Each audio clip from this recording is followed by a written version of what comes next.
दोस्तों, अगर आपको भी ऐसा लगता है कि आप भगवान की जितनी भक्ति कर रहे हैं, जितना श्रद्धा भाव से उन्हें पूज रहे हैं, जीवन में उतना ही दुख बढ़ता जा रहा है, तो बधाई हो। क्योंकि ये पहला शुभ संकेत है कि आपका भगवान के साथ एक पावरफुल कनेक्शन बन चुका है। इस बात को मैं दो तरीके से समझाने का प्रयास करूंगी। अभी 2 दिन पहले एक बहन ने यही सेम सवाल किया था कि मैं जितना श्रद्धा भाव से पूजा कर रही हूँ, मेरे जीवन में उतना ही दुख बढ़ता जा रहा है। तो मुझे लगा कि इस पर मुझे बात करनी चाहिए, क्योंकि ये मेरा अपना पर्सनल एक्सपीरियंस है, तो मैं आपके साथ वही साझा करना चाहूँगी।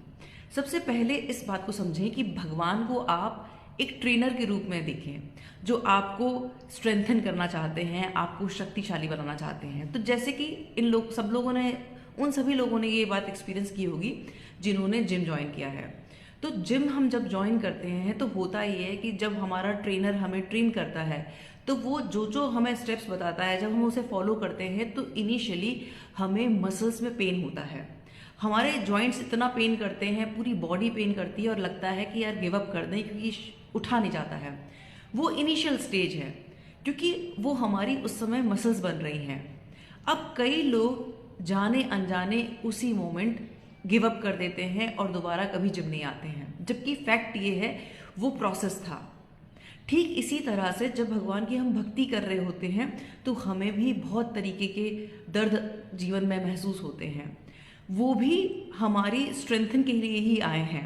इसे समझें, जाने अनजाने हमने जो कुछ भी किया है उसी का आउटकम है कि हमें दुख के रूप में मिल रहा है। चाहे दुख है चाहे सुख है, वो हमारा ही अपना कर्म है। पहले हमें इस बात को स्वीकारना होगा।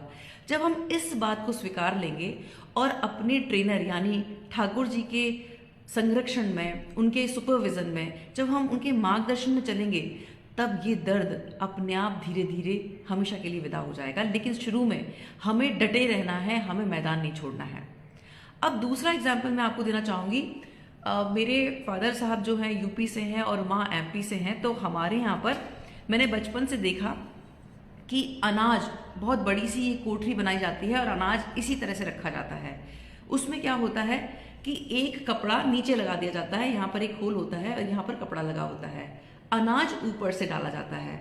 तो अब होता ये है कि जैसे हमने नया अनाज डाला, जब हम नया अनाज डालेंगे उसके बाद जब हमें जितनी ज़रूरत है ये कपड़ा हटाएंगे तो वहाँ से अनाज निकलना शुरू होगा। अब एक चीज़ समझते हैं इस एग्जाम्पल से कि जैसे हमने नया अनाज डाला, ये हमारे भगवान के, जो भगवान हमें गाइड कर रहे हैं, उनके संरक्षण में अब हम जो अच्छा कर्म कर रहे हैं, ये हमारा उस तरह से अनाज है। ये हमने डाला, अब हम उम्मीद कर रहे हैं क्योंकि अभी हमने अच्छा किया है तो हमें अच्छा ही मिलेगा। लेकिन ऐसा नहीं होगा, हमें वो मिलेगा जो हम पहले करके बैठे हैं। जब ये यहां से